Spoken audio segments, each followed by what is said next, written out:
Amanda Knox, who after nearly 6 years is telling her side of a story that made her a household name. Back in 2007, while studying in Italy, Amanda was charged and convicted in the murder of her roommate Meredith Kircher. Amanda spent 4 years behind bars before an appeals court set her free and acquitted her. Her memoir, Waiting to be Heard, is out in stores now, and this morning she joins us with her mother, Etta, her father Kurt, and her sister Deanna. It's good to see the three of you again. And Amanda, good to have you here in the studio. Yes. I remember when I first met you, which was just a few months after Amanda was arrested, the three of you vowed you would never, ever leave her behind, leave her alone. That's right. And you kept your word. Yep. Absolutely. Yep. Of course. That's what you do as a family. You never wavered, despite all the expense, all the countless transatlantic trips, all the enormous disruption to every one of your personal lives? No, never. No, I mean, you know, as a mom, you would, I think any mom would take care of their kid and do what they needed to do. What is it like for you, Amanda, to hear that? That's my understanding of how family is, and I think one of the more incredible aspects of my time in prison was understanding that not everyone has that, and I wish it upon anyone, because that's who I am, that's who we are, and I don't know how one would get along without it. You really needed that. You're really lucky. Yeah. In that respect. No, indeed. No, yeah, no. Deanna. Yeah. Well, that's the thing. Like, it is that, and it's incredible how much it makes a difference. I mean, other prisoners write letters to each other just so that they can receive that, and I got visits. Like, the fact that I got visits was an incredible thing. And did the fact that you knew that they were in town even when they couldn't see you, on the days when they couldn't visit you, did that make a difference, knowing there was always somebody there? Absolutely. I mean, I wasn't alone, and that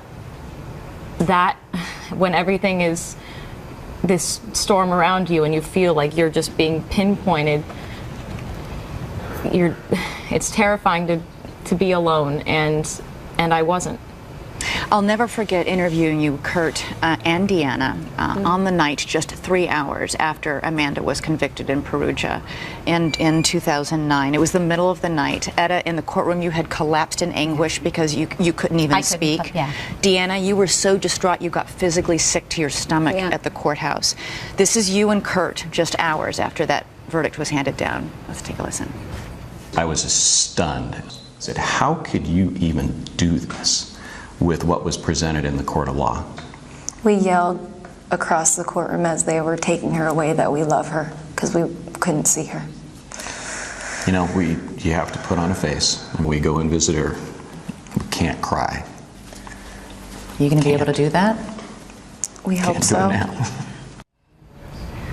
What is it like for you to see that moment in your family's history? It was so difficult for you. Yeah, it's emotional. I don't think I've ever seen that, just because I couldn't watch, I couldn't be there, I was not functioning that night. It doesn't look real. Like, it doesn't seem like it was real in the moment, because I still don't think of it as being real, like it all happened. It's interesting to see. I'm glad it's past. And we're here now. Yeah. And I didn't see that. I saw them the next day in prison, and the thing that I thought, and they were putting on a brave face at well, that point. and that's the insane thing. I didn't know what to expect. I was completely distraught. I hadn't slept all night. They were trying to get me to take antidepressants, and it was just like, just leave me alone, please.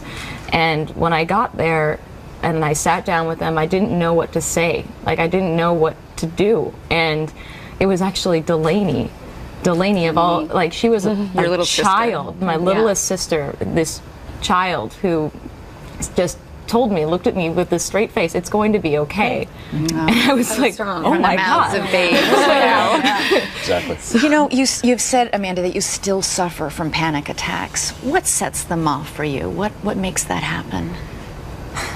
I mean, it can be something as simple as a movie that I watched a movie recently in which there was an Italian dialect, and one of the words that I heard, affacciati, which means essentially come to the window so I can talk to you.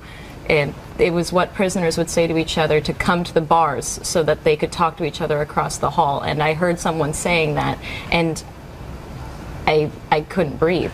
And it can be anything.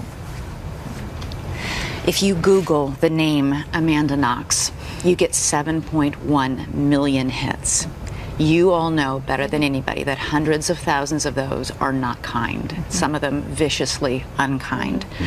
Doug Preston, who is a supporter of yours, wrote, quote, "Anti-Amanda bloggers have become a cyber mob not unlike the witch hunts of medieval Europe." How do all of you handle the strong emotions people still have about you and your innocence or guilt?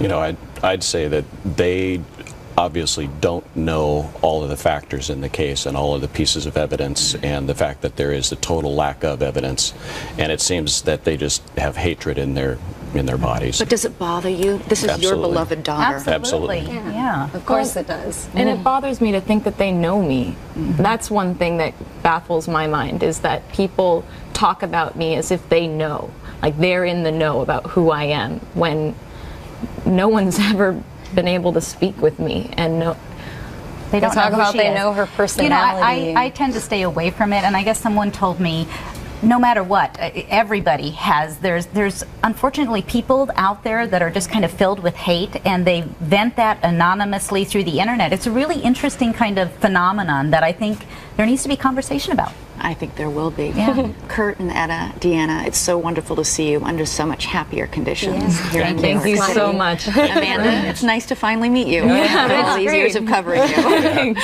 All right. you so Good much. luck with the book. Waiting to Be Heard is on store shelves now.